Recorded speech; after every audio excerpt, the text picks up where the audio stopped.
참 생명이신 하나님 아버지, 고난중한 특별 새벽 기도회를 통하여 주님이 지신 십자가의 사랑을 깨닫게 하옵소서. 세상에 하나님 없이 존재할 수 있는 것은 아무것도 없습니다. 우리의 살아감에 주님의 사랑이며 우리의 존재함이 하나님 은혜입니다. 성령 안에서 교회가 하나 되게 하시고 각자 사명과 맡은 바 직분을 따라 협력함으로 그리스도의 몸된 교회를 온전히 세우게 하여 주옵소서. 오늘도 높으신 하나님을 찬양하며 기도하오니 우리가 염원하는 각 기관의 활성화 부흥을 원합니다. 우리가 살아오면서 하나님 앞에 허물과 죄악들을 내려놓고 거룩하기를 다짐하고 날마다 자기를 부인하며 십자가를 지며 살기를 다짐하지만 매일 실패하며 넘어집니다. 주의 은혜가 아니면 도무지 살아갈 수 없는 연약한 저희들이오니 주님 크신 긍휼로 덮어주시고 십자가의 벌로 정결하게 하옵소서. 올 한 해에는 많은 행사들이 있습니다. 올로장로, 올로권사, 퇴임가, 신인권사 임직가, 목포노예 총회 행사, 그리고 교회 야외 예배 행사, 교회의 귀둥이 되시는 핏대장로 선출 등 행사가 줄지어 있을 예정입니다. 이 모든 행사 가운데 하나님의 영광이 드러나는 저희들이 삶이 되기를 소망합니다. 특별히 이 시간 각 기관들이 성장과 부흥을 위해 기도합니다. 땅에 충만하라 하신 하나님 아버지를 가진 주의 백성들이 온 땅에 충만하기를 소망합니다. 산정교회에 속한 기관들을 속히 부흥하여 그들이 세상 속에서 빛과 소금으로 살아가게 하시고 협력하여 하나님의 영광을 드러내는 기관들이 되게 하옵소서. 각 기관의 회장들과 임원들 그리고 각 회원들을 붙들어 주셔서 한 마음과 한 뜻으로 주님을 높여 진리 안에서 하나 되게 하시고 사랑으로 연합하게 하옵소서. 거짓과 속임수에 넘어지지 않도록 진리로 무장하게 하시고 절망의 현실 속에서도 소망의 하나만을 붙들어 살아가게 하옵소서. 그리하여 한 해가 마무리되는 때에 많은 열매를 주님께 드리는 기관들이 되게 하여 주옵소서. 또한 전도에 힘쓰는 기관들이 되게 하시고 열심을 다해 영혼을 사랑하는 기관들이 되게 하옵소서. 모임 때마다 예배하며 기도하게 하시고 주님을 더욱 사랑하는 기관들이 되게 하여 주옵소서. 우리를 구원하신 예수 그리스도의 이름으로 기도드립니다. 요한복음 11장 11절에서 16절까지 한 절씩 교독하겠습니다. 이 말씀을 하신 후에 또 이르시되 우리 친구 나사로가 잠들었도다. 그러나 내가 깨우러 가노라.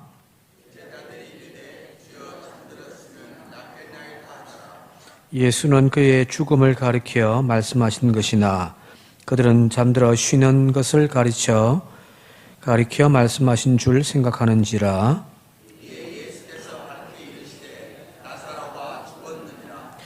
내가 거기에 있지 아니한 것을 너희를 위하여 기뻐하노니 이는 너희로 믿게 하려 함이라. 그러나 그에게로 가자 하시니 디두모라도 하고 하는 도마가 다른 제자에게 말하되 우리도 주와 함께 죽으러 가자 하니라. 아멘. 밤새 바람 불고 비가 오는 궂은 날씨입니다마는 주님을 향한 우리의 사랑의 발걸음들이 멈추지 아니하고 더욱 깊어져가는 은혜가 있기를 바랍니다. 가끔 대화 중에 엉뚱한 소리를 하는 사람이 있습니다. 가정사 이야기를 하고 있는데 그런 고민들 이야기하는데 갑자기 시국 이야기를 한다든지 교회 행사를 위해서 뭘 할 건가 계획을 함께 나누는 자리에서 밥 뭐 먹을까 엉뚱한 이야기 하는 사람들이 있잖아요. 그죠? 오늘 성경 본문 말씀의 마지막 구절에 등장하는 도마라고 하는 제자가 지금 보면 그렇습니다. 우리가 예수님과 함께 죽으러 올라가자라고 하는 대단한 믿음의 결단의 말처럼 들려지는데 그런데 지금 전체적인 쭉 대화의 과정을 살펴보면은 한참 예수님과 제자들과의 대화에서 빗나간 그런 이야기를 하고 있다는 사실을 알 수가 있습니다. 11장 전체의 내용을 살펴보면은 여러분 잘 아시는 베다니에 있는 예수님의 친구라고 이야기하는 나사로가 병이 들었습니다. 그리고 그의 두 누이인 마르다와 마리아가 굉장히 친한 집이란 말이에요. 그 여동생들이 급히 주님이 지금 근처에 있다는 소식을 듣고서 예수님에게 사람을 보내어서 빨리 좀 오셔달라고 부탁을 하는 겁니다. 와서 오빠 좀 고쳐달라고. 자, 그런데 주님이 보면은 그 이야기를 듣고서 즉각적으로 가지 않고 좀 한 이틀을 지체해버립니다. 그 사이 나사로는 죽게 되어지고요. 주님은 이미 이 모든 사실을 알고 있습니다. 그러면서 이제 제자들에게 이야기를 하는 거예요. 오늘 읽었던 본문 말씀이 바로 그 부분입니다. 우리가 지금 이제 올라가자. 나사로가 잠들었다. 내가 깨우러 가노라고 이야기를 하니 제자들이 잠들었으면 더 낫겠다. 지금 죽었을 건데 왜 헛걸음하냐 하는 생각을 아마 했을까요? 이런 이야기가 지금 오고 가고 있는 상황입니다. 주님은 지금 그가 죽었으니 그를 깨우러 가자, 그를 살려내려 가자 라고 이야기를 하는데 지금 이 도마는 난데없이 우리가 주님과 함께 죽으러 가자 이렇게 이야기한단 말이에요. 이 이야기 맥락이 맞나요? 이게 맞는 맥락입니까? 사람 살리기 위해서 내 친구가 죽었으니 이제 올라가서 그를 살려내야 되겠다. 그리고 그를 통하여 내가 그리스도임을 나타내야겠다라고 이야기를 하는 건데 갑자기 우리도 주님과 함께 죽으러 가자라고 이야기를 하고 있으니 이거는 봉창 두들기는 소리죠. 그죠? 전체적인 맥락에서 보자면은 이 도마의 말이 생뚱맞은 말처럼 들립니다. 전혀 맥락이 안 맞습니다. 사람 살리러 올라가자고 하는데 우리 죽으러 가자라고 이야기를 하고 있으니 전혀 다른 이야기를 하는 것처럼 보여집니다만은 그러나 좀 더 자세하게 들여다보면은 왜 도마가 이런 말을 하게 되어졌는지를 알 수가 있습니다. 자, 이 죽은 나사로 살리기 위해서 예수님께서 지금 어디 계시냐면은 요단강 저편이 있거든요. 나중에 다시 한번 살펴보겠습니다만은 거기서 이제 예루살렘으로 올라가자는 이야기입니다. 베다니가 어딨냐면은 예루살렘 성전에서 보게 되어지면 동쪽에 겟세마네 동산이 있지 않습니까? 그죠? 그 겟세마네 동산에 언덕 넘어가면은 그 언덕 넘어가 바로 베단입니다. 벳바게를 지나서 베다니가 나오거든요. 그게 뭐 거리상으로 따져보면 한 2km 정도밖에 되어지지 않습니다. 가까운 동네입니다.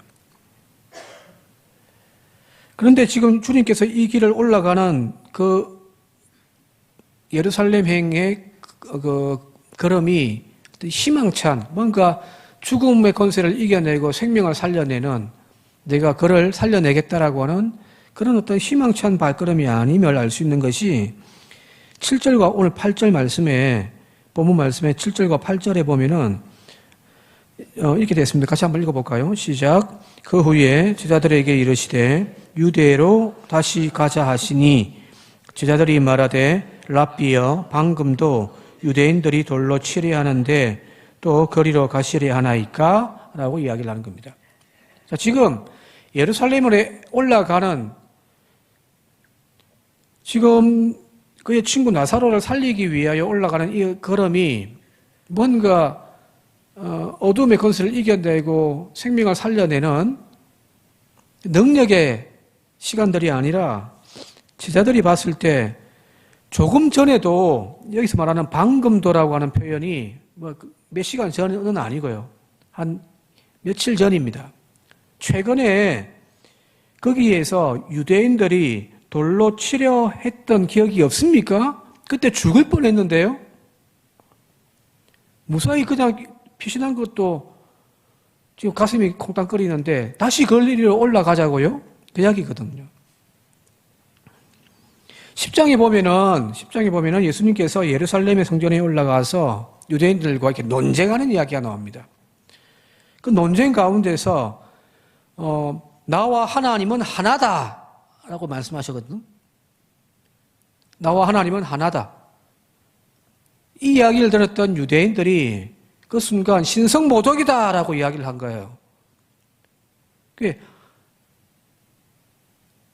하나님에 대한 유대인들의 관념은 굉장히 특별한 분이라고 해요. 인간과 같은 분이 아니란 말이에요.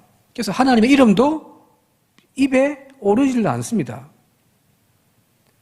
누군가가 여호와라고 하는 이름을 외쳐요. 그러면은 신성모독이에요.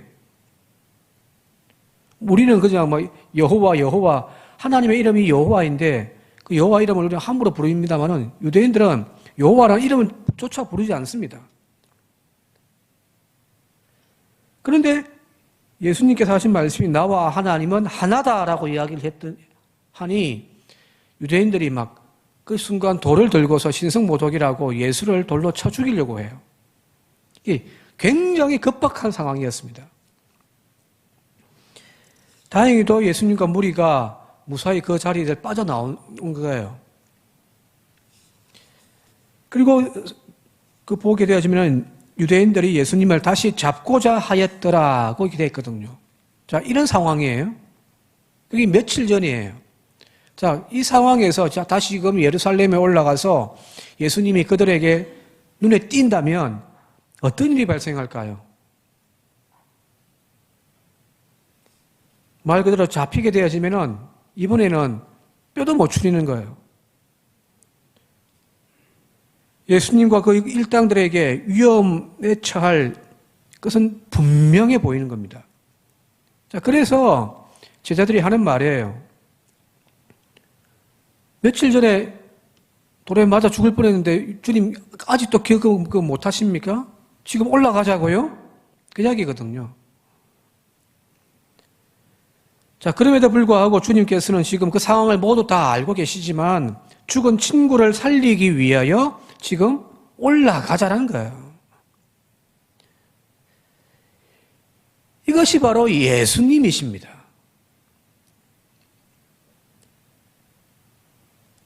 주님은 잃어버린 양 한 마리조차도 찾기 위하여 직접 죽음을 무릅쓰고 그 위험 속으로 뛰어드시기를 주저하지 아니하시는 분, 그분이 바로 예수님인 거죠. 앞서 지금 11장을 읽었는데 요한복음 10장에 보게 되어지면 앞부분에 우리가 잘 알고 있는 선한 목자에 대한 이야기가 나온단 말이에요. 나는 선한 목자다. 사꾼들은 제 양이 아니기 때문에 이리가 몰려오면 도망가지만 나는 내 양 지킨다. 선한 목자는 목숨을 걸고서 그 양을 지키는 것이 선한 목자다. 나는 선한 목자다라고 선언한 부분이 10장에 있습니다. 자, 주님께서 선한 목자라고 말씀하신 대로 당신께서 말씀하신 그대로를 행동하고 그렇게 사신 분이 바로 예수님이라는 거예요. 비록 그의 친구 나사로는 죽었지만 주님은 그 한 사람을 살리는 일이라면 자신의 생명까지도 아끼지 아니하고 나는 올라가겠노라는 겁니다. 이것이 주님의 사역이고 이것이 우리가 해야 할 일들입니다. 내 생명 아까운 줄은 아는데 오늘 우리는 누군가의 생명을 살리는 일, 그 죽음 직전에 있는 그를 살리기 위하여 우리는 지금 밖에서 그냥 아이고만 하고 있을 뿐이라는 거예요. 근데 주님은 즉각적으로 그 물속으로 뛰어들어가시는 분이에요. 물속이든 불속이든. 이것이 주님과 오늘 우리들의 차이점이 아닌가 싶습니다.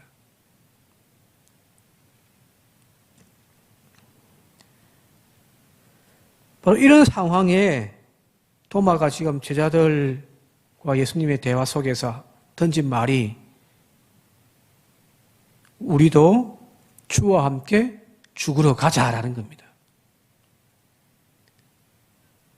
그리 본다고 한다면 이 도마의 말은 생뚱맞은 말이 아니라 말 그대로 주님의 사역을 제대로 이해하고 또한 그 주님의 길을 따라가겠노라고 하는 믿음의 결단이 묻혀있는 그런 외침인 거죠. 모두가 다 안일한 자리에 있기를 원합니다. 그런데 지금 도마는 죽으면 죽으리라다는 거거든요. 자, 여러분 같으면 어떻게 하시겠습니까? 이 상황에서요. 지금 이대로 올라가면 지금 눈을 불 켜고 예수를 다시 잡으려고 하는 그 유대인들의 악유에 지금 들어가는 건데, 이대로 올라가면 위험하고 잘못하면 죽을 수도 있는데, 자, 죽은 사람을 살리기 위하여 올라가겠다? 여러분은 어떻게 하시겠습니까? 앞서 이야기했습니다만 요한복음 10장 40절부터 42절 보게 되어지면은 지금 그들이 어디 있는가에 대해서 이야기를 하고 있습니다. 40절과 42절까지 같이 한번 읽어볼게요. 시작. 다시 요단강 저편 요한이 처음으로 세례 베푸던 곳에 가사 거기 거하시니 많은 사람이 왔다가 말하되 요한은 아무 표적도 행하지 아니하였으나 요한이 이 사람을 가리켜 말한 것은 다 참이라 하더라. 그리하여 거기서 많은 사람이 예수를 믿으니라. 예루살렘에서 이제 피신에 나와가지고 요단 저편으로 이제 건너간 거예요. 거기 갔더니 많은 사람들이 몰려왔습니다. 모두가 다 예수님을 영접하는 거예요. 거기에서는 많은 사람들이 예수를 믿었어요. 조금 전에 예루살렘에서는 거부당하고 심지어는 돌에 맞아 죽을 뻔했는데 여기서는 많은 사람들이 몰려와서 예수님을 영접하고 맞이하고 또 그를 믿기 시작하는 거예요. 안전한 자리입니다. 요단 저편은요. 지금 그들이 거기 있는 거예요. 여기는 지금 안전하고 모든 사람들이 나를 따라오는데 죽은 사람 살리겠다고 지금 저 위험한 예루살렘에 올라가요? 목회를 하고 있는 저에게 이런 물음이 던져진다면은 저는 여러분들 지키겠습니다. 이 안전한 자리를 지키겠단 말이에요.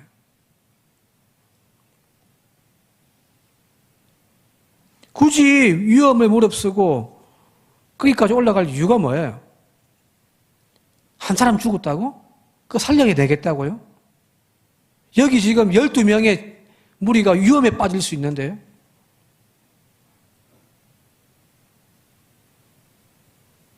그러나 주님은 올라가겠다라는 거잖아요.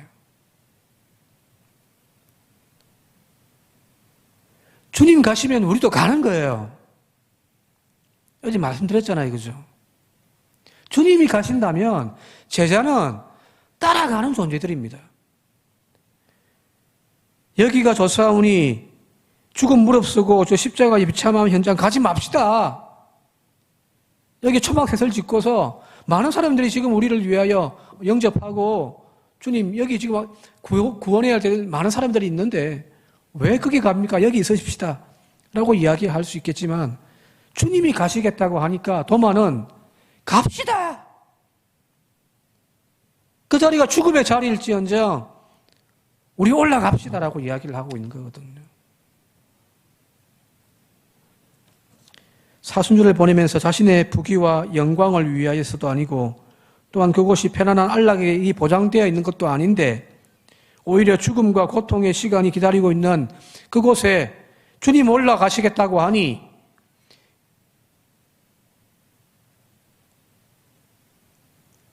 나의 모든 것 다 내려놓고 주님 따라가겠노라고 이야기할 수 있는 도마가 우리 교회에 넘쳐났으면 좋겠습니다.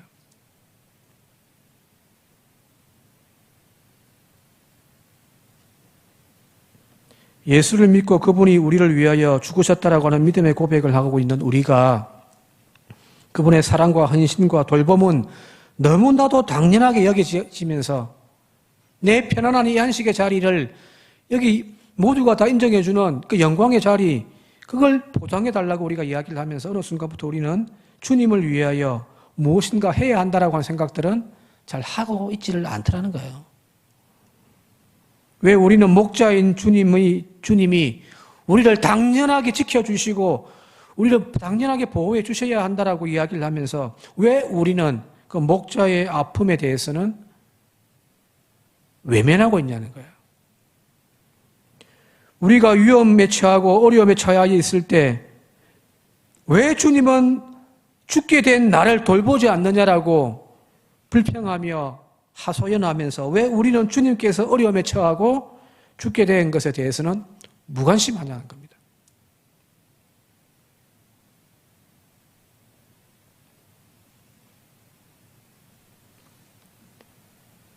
도마의 고백이 오늘 저와 여러분들의 결단이 되어질 수 있길 바랍니다.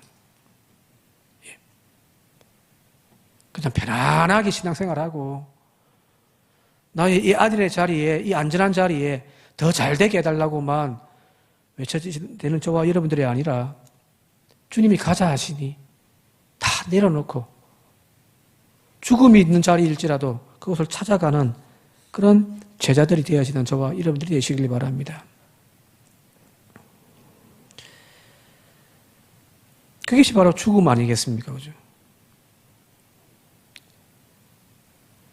그 주님의 뒤를 따르지 못했던, 그래서 실패했던 제자들, 주님의 십자가 현장에서 다 도망갔던 제자들이었지만 다시 부활하신 주님의 만남을 통하여서 그들이 변화되어지고 그들 또한 도마의 이야기처럼 다 죽으러 갔습니다.